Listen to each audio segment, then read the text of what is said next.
જનતા party media centre ખાતેની આ press વાર્તામાં આપ સૌ પત્રકાર મિત્રોનું સ્વાગત છે। આપણી વચ્ચે ભારતીય જનતા પાર્ટીના રાષ્ટ્રીય પ્રવક્તા ડૉક્ટર સંબિત પાત્રાજી ઉપસ્થિત છે, જેઓ નેશનલ ટુરિઝમ કોર્પોરેશનના ચેરમેન પણ છે। તેઓ ઓરિસ્સાથી બિલોંગ કરે છે અને આજે આ વિશેષ પ્રેસ વાર્તામાં ઉપસ્થિત ડૉક્ટર અનિલભાઈ પટેલ, શ્રી જયરાજસિંહ પરમાર તથા પ્રદેશના સહકન્વીનર શ્રી જુબિનભાઈ આસરાનું પણ સ્વાગત છે। હું ડૉક્ટર પાત્રાજીને વિનંતી કરીશ કે આપ સૌને સંબોધન કરશે। बहुत बहुत प्रणाम, मंच को प्रणाम। हमारे सभी पत्रकार बंधुओं को बहुत बहुत अभिनंदन और नमस्कार। ये मेरे लिए सौभाग्य का विषय है कि कुछ दिनों से मैं गुजरात में हूँ और गुजरात के भिन्न भिन्न मीडिया सेंटर में मुझे प्रेस कॉन्फ्रेंस करने का मौका मिल रहा है। आज मैं अहमदाबाद आया हूँ। मैं अहमदाबाद की पवित्र मिट्टी को प्रणाम करता हूँ।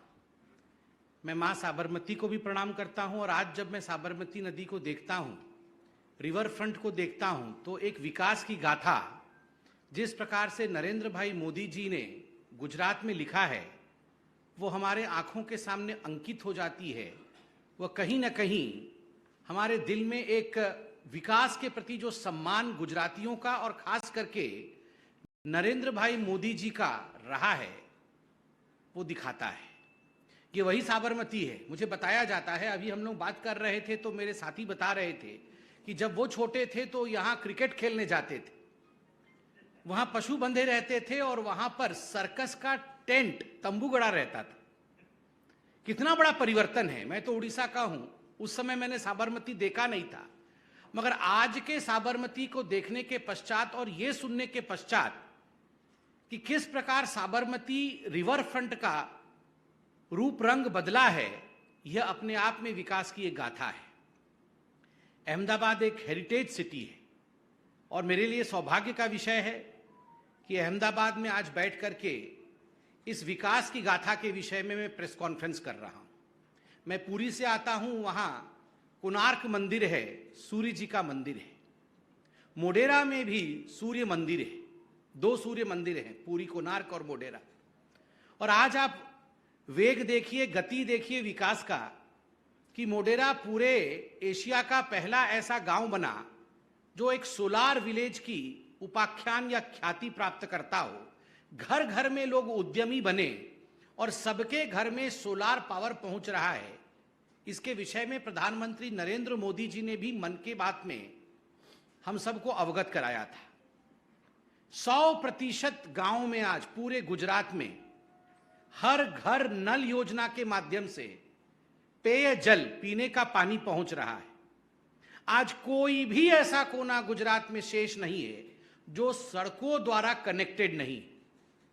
और आज गुजरात में चहुमुखी विकास को देखकर आप सोचिए, 36 लाख ऐसी महिलाएं हैं जिनको मुफ्त सिलेंडर उज्ज्वला योजना के माध्यम से मिला। 11 लाख ऐसे परिवार हैं जिनको पक्का घर पीएम आवास योजना के माध्यम से मिला। 4 करोड़ ऐसे लोग हैं और 71 लाख ऐसे परिवार हैं जिनको मुफ्त अनाज कोरोना के समय और अब तक मिल रहा है। जहां तक विकास का विषय है, मुझे लगता है ये एक अनंत कहानी है, जितना कहा जाए उतना कम है। किंतु अब मैं चुनाव पर आता हूं। जहां तक गुजरात का चुनाव है, इस बार एक बात तो बिल्कुल स्पष्ट है कि जब 8 तारीख को नतीजे घोषित होंगे, इसमें कोई दो मत नहीं है कि प्रचंड बहुमत के साथ सारे पूर्व रिकॉर्ड तोड़ते हुए भारतीय जनता पार्टी सरकार बनाएगी। इसमें किसी प्रकार का संशय नहीं है। और जहां तक चुनाव की प्रतियोगिता का विषय है, चुनाव की प्रतिस्पर्धा का विषय है, द्वंद्व का विषय है, द्विपक्षीय चुनाव है। एक तरफ भारतीय जनता पार्टी है तो दूसरी तरफ कांग्रेस पार्टी है। अब दोनों के बीच में जो प्रतिस्पर्धा है, वही ये गाथा कहती है कि दोनों लोकतंत्र के प्रक्रियाओं के प्रति कितने सजग हैं। कौन कितना सजग है, मैं आपको कंपेयर करके बताता हूं। जहां तक भाजपा का सवाल है, आप देखिए नेतृत्व प्रधानमंत्री श्री नरेंद्र भाई मोदी जी का, और मैं बार बार कहता हूं पीएम से मायने केवल प्राइम मिनिस्टर या प्रधानमंत्री नहीं होता।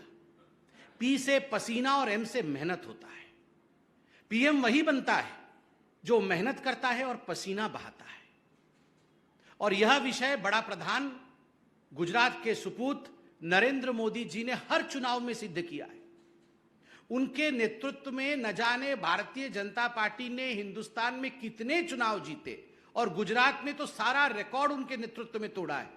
27 वर्षों से अनवरत आशीर्वाद गुजरात उनको दे रहा है, मगर उसके बावजूद निरंतर परिश्रम करना, हम सब यहां कार्यकर्ता बैठे हैं, हमसे भी अधिक परिश्रम अगर आज कोई कर रहा है, एक बूथ स्तर के कार्यकर्ता के भांति सुबह से रात तक परिश्रम करना, पसीना बहाना और मेहनत करना, यह पीएम नरेंद्र मोदी कर रहे हैं। पी से पसीना और एम से मेहनत, और इसी का नतीजा है कि प्रचंड बहुमत के साथ भारतीय जनता पार्टी सरकार में आएगी। और दूसरी ओर आप राहुल गांधी और कांग्रेस पार्टी को देखिए, न पसीना है न मेहनत है, न परिश्रम है न मेहनत है।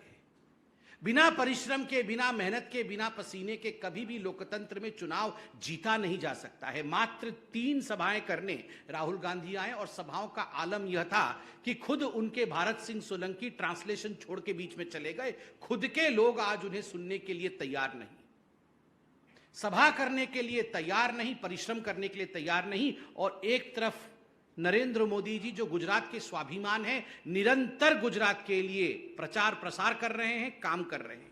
यही लोकतंत्र की खूबसूरती होती है। बंधुगण, मैं उड़ीसा से आता हूं।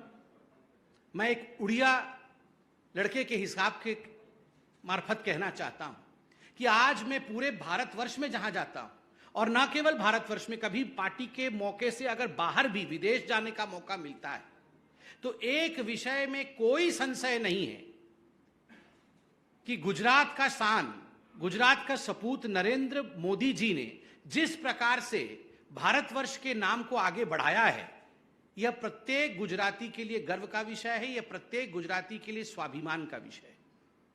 आप सोच के देखिए, यूक्रेन और रशिया के बीच में जो युद्ध चल रही होती है, उसमें नरेंद्र मोदी जी हिंदुस्तानियों को निकालने के लिए बीच में आते हैं, और कुछ समय के लिए युद्ध रुकता है और हमारे बच्चे वहां से निकल कर आते हैं। ये छोटा विषय नहीं है। आज एक ग्लोबल लीडर के रूप में, वैश्विक लीडर के रूप में कोई स्थापित है तो वो एक गुजराती है, जिनका नाम नरेंद्र दामोदर दास मोदी है। तो स्वाभाविक है, जिस मोदी जी ने गुजरात को एक नया आयाम दिया अपने परिश्रम से, गुजरात की राजनीति में विकास को धुरी बनाया, गुजरात भी वैसे ही अपने सुपूत को बार बार आशीर्वाद देगा, इसमें कोई दो मत नहीं। बंधु, आज एक विषय टीवी पर चल रहा है सुबह से ही, और वो विषय पीओके का है। मुझे आश्चर्य लगता है कि आप देखिए, कुछ विषय ऐसे हिंदुस्तान में होते हैं जिन विषयों पर कोई संशय नहीं होना चाहिए। आर्मी के साथ खड़ा होना, आर्मी को प्रोत्साहित करना, आर्मी पर विश्वास करना, उस पर गर्व करना, भारतवर्ष पर गर्व करना, अपने देश के साथ खड़ा होना, इसमें किसी प्रकार की कुंठा कैसे, इसमें किसी प्रकार की लज्जा कैसे? मगर आश्चर्य है, कुछ टुकड़े टुकड़े गैंग वाले ऐसे हैं जो बार बार हिंदुस्तान के खिलाफ बयानबाजी करते हैं और हिंदुस्तान की आर्मी को कोसने का काम करते हैं। इसमें नंबर 1 इनका कोई सरदार है तो वो कांग्रेस पार्टी। यही वो कांग्रेस पार्टी है, आप याद करिए, जब नरेंद्र मोदी जी ने सर्जिकल स्ट्राइक किया था, और सर्जिकल स्ट्राइक करके पाकिस्तान के अंदर घुस करके पाकिस्तान को सबक सिखाया था, तो राहुल गांधी जी ने सर्जिकल स्ट्राइक को खून की दलाली कही थी। राहुल गांधी और कांग्रेस पार्टी ने उसमें सबूत मांगने का काम किया था। एक गुजराती ने जिस प्रकार से पाकिस्तान को सबक सिखाया, बजाय इसके कि इस पर गर्व महसूस करे कांग्रेस पार्टी ने सवालिया निशान लगाया था सर्जिकल स्ट्राइक के ऊपर। और आज जब कोई, मैंने देखा किसी व्यक्ति ने ट्वीट किया है, कल मुझे नाम याद नहीं, मगर किसी व्यक्ति ने ट्वीट किया है और सेना के बड़े अफसर के ऊपर सवालिया निशान पीओके को लेकर लगा रही है। इसमें कोई संशय नहीं है कि अब तक राहुल गांधी जी ने उनको फोन कर लिया होगा कि आप अब क्वालिफाई कर चुकी हैं भारत तोड़ो यात्रा में सम्मिलित होने के लिए, आपका स्वागत है। जो लोग सेना के खिलाफ कहते हैं, जो लोग हिंदुस्तान के खिलाफ कहते हैं, जो लोग भारत के खिलाफ जहर उगलते हैं, वो कांग्रेस के लिए सबसे प्रमुख लोग होते हैं। उनको बुला करके अपनी यात्रा में किस प्रकार से सम्मिलित किया जाए, यह राहुल गांधी जी का प्रमुख उद्देश्य रहता है। तभी तो ये कांग्रेस पार्टी ही थी जिनके बड़े नेता ने कहा था, आर्मी के चीफ सड़क के गुंडे की तरह व्यवहार करते। इस प्रकार का बयान, और मधुसूदन मिस्त्री जी ने जो बयान दिया है, एक तरफ प्रधानमंत्री नरेंद्र मोदी जी ने सर्जिकल स्ट्राइक करके पाकिस्तान को उसकी औकात दिखाई, और मधुसूदन मिस्त्री जी कहते हैं हम नरेंद्र मोदी जी को उसकी औकात दिखा देंगे। यह कैसी बात है? क्या हम देश के साथ खड़े नहीं हो सकते? बंधुगण, इतना ही नहीं, आज तो टीवी में बहुत बड़ा खुलासा हुआ है। जहां कांग्रेस वहां भ्रष्टाचार, और एक सेंस ऑफ फ्रस्ट्रेशन, एक बहुत बड़ा फ्रस्ट्रेशन कांग्रेस पार्टी में आज है। मुझे दोस्तों ने बताया कि ये जो रिकॉर्ड तोड़ने वाली बात है, इसमें दोनों रिकॉर्ड तोड़ने वाले हैं। भारतीय जनता पार्टी भी रिकॉर्ड तोड़ेगी, सर्वाधिक सीट लाके। पहले जितनी सीट नहीं आई थी उससे अधिक सीट लाकर हम भी रिकॉर्ड तोड़ेंगे, और कांग्रेस भी रिकॉर्ड तोड़ेगी। जितना कम सीट पहले नहीं लाए थे उससे कम सीट ला करके वो कम वाले में रिकॉर्ड तोड़ेंगे, हम ज्यादा वाले में रिकॉर्ड तोड़ेंगे। दोनों रिकॉर्ड तोड़ने वाले। 33 सीट शायद उनकी सबसे कम आई थी, उससे भी कम आने वाली है। इस प्रकार का माहौल है। तो ये एक सेंस ऑफ फ्रस्ट्रेशन और बौखलाहट कांग्रेस पार्टी में है, जो सूरत में देखने को मिला। एक रिकॉर्डिंग हमने देखा है जिसमें बीएम संदीप, ये बीएम संदीप कोई साधारण व्यक्ति नहीं है, राहुल गांधी जी के अत्यंत निकट का व्यक्ति। खुद राहुल गांधी ने फोन करते हैं, और ये राहुल गांधी के साथ बिल्कुल गुफ्तगू और बातचीत जब मन तब कर सकते हैं, क्योंकि ये नेशनल सेक्रेटरी है कांग्रेस पार्टी के। ऐसे बीएम संदीप पैसा उठाने गए थे। 75 लाख की लेन देन की बात आज टीवी के माध्यम से और इन्वेस्टिगेटिव एजेंसीज के माध्यम से मालूम पड़ा है, टीवी में चला है। और केवल संदीप ही नहीं, उदय गुर्जर, ऐसा भी एक व्यक्ति जो अशोक गहलोत जी, अशोक गहलोत जो कि गांधी परिवार के कितने निकट हैं आप भी जानते हैं, बस अध्यक्ष बनते बनते रह गए, बन ही रहे थे, रह गए।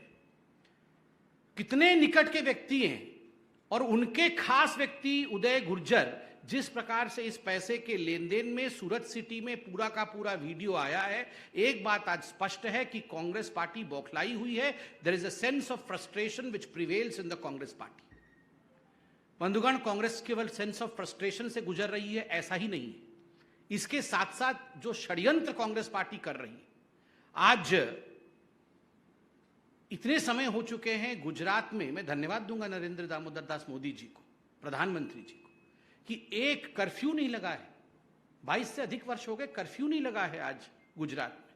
मगर जिस प्रकार के बयान ये कांग्रेस के नेता दे रहे हैं, इंद्रजीत परमार जी का कहना है कि हम तो एक ही इलाके में डिस्पेंसरी खोलेंगे, हिंदुओं के लिए तो हम डिस्पेंसरी खोलेंगे ही नहीं। और वहां पर चंदन जी ठाकुर जी का जो बयान है, मैं यहां कहना भी नहीं चाहता हूं। देश को केवल एक समुदाय बचा सकती है, और उस एक समुदाय के लिए केवल और केवल कांग्रेस पार्टी खड़ी है। ये किस प्रकार के बयान है? और हो भी क्यों नहीं, जब उनके अध्यक्ष जगदीश ठाकुर जी ने आज से लगभग 2.5 महीने पहले ये ऐलान कर दिया था कि देश के रिसोर्सेज और संसाधनों पर अगर पहला अधिकार किसी का है तो वो अल्पसंख्यकों का है, बाकी लोगों का नहीं है। तो स्वाभाविक है इसी तुष्टीकरण की नीति को लेकर उनके तमाम नेता समाज को बांटने का काम आज कर रहे हैं। तो ये जो सेंस ऑफ फ्रस्ट्रेशन कांग्रेस का है, यह आगे चलकर रिकॉर्ड मतों से हारने का काम कांग्रेस पार्टी का होने वाला है। इसलिए बंधुगण, मैं अंत में समाप्त करते हुए इतना ही कहूंगा कि जहां तक भारतीय जनता पार्टी का सवाल है, भारतीय जनता पार्टी का एक ही मंत्र है, और वो मंत्र है विकास, विकास, विकास। और मैं इतना भी आग्रह सबसे करना चाहूंगा, हाथ जोड़ करके आग्रह करना चाहूंगा कि मतदान के दिन 100% वोटिंग हो, 100% लोग अपने घरों से बाहर निकलें और मत डालें। इसके लिए भी हम सबको प्रयत्न करना चाहिए। गुजरात ने हिंदुस्तान की राजनीति और हिंदुस्तान के लोकतंत्र में एक नया कीर्तिमान विकास के नाम पर स्थापित किया है। दूसरा कीर्तिमान 100% वोटिंग करके स्थापित करे। आज यह अपील भी भारतीय जनता पार्टी आप सबसे करती है कि 100% मतदान, 100% विकास, इस नारे के साथ हम आगे बढ़ें और 8 तारीख को जब नतीजे आएंगे प्रचंड बहुमत के साथ भारतीय जनता पार्टी की सरकार बनेगी। इतना कह के मैं अपने वक्तव्य को समाप्त करता हूं। कोई प्रश्न हो तो अवश्य पूछें।